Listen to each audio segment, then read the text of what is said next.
So I stayed up all night watching the new Fallout series. Now I have to eat something to make me stay up the rest of the day. Holeless donuts filled with coffee sound perfect. First, we need to activate 3.5 grams of active dry yeast. For that, we're going to mix it with 80 milliliters of cream and leave it aside. Next, we need to mix the dry ingredients. 150 grams of flour, a pinch of salt, 4 grams of baking powder, and leave it aside.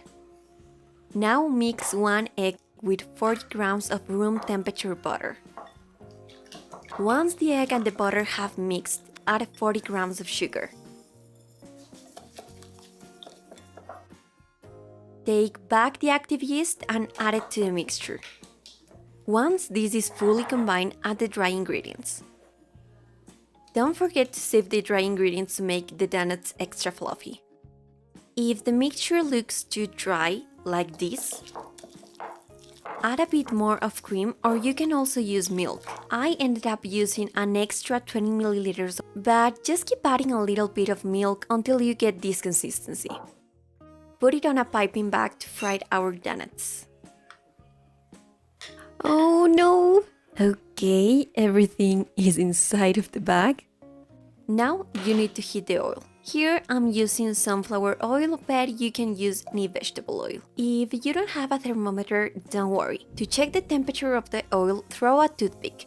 You want the toothpick to start floating and see bubbles around it. Now you need to cool it a little bit. So when this happens, take the oil out of the heat and leave it for 1 minute. Take the piping bag and slowly press it on top of the oil. Then cut the batter with a kitchen scissor. Here the secret is to gently press the bag and cut the batter when about an inch has come out.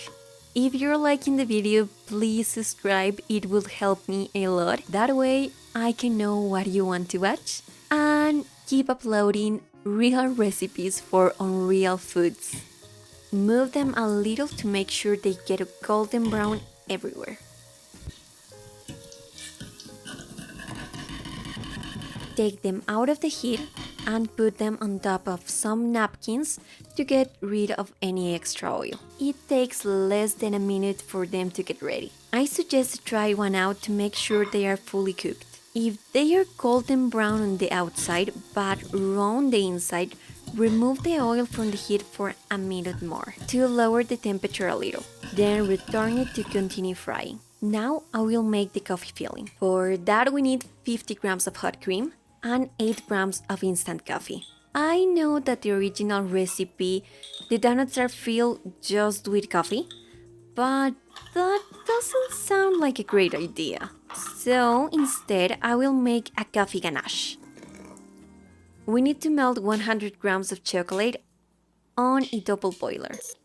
Once the chocolate is completely melted, add the cream with the coffee. This ganache has a strong coffee flavor, so I recommend to add a little of the coffee and taste it to make sure it's to your liking.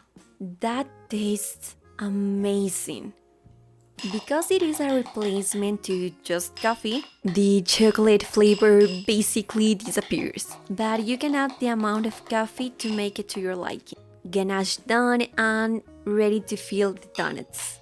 For that you really need a piping tip that looks like this. This piping tip is small and perfect for filling the donuts without breaking them. Just press gently against the donut and fill it until you see a little of the ganache getting out of the donut.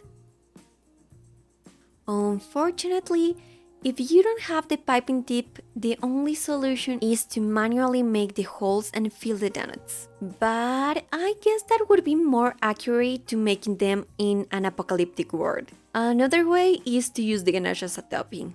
So here they are, BuzzBites from Fallout. So, this Pip-Boy 2000 MK6 is apparently too big for me. I can't even close my arm enough to reach to my mouth. Wow, they are pretty good.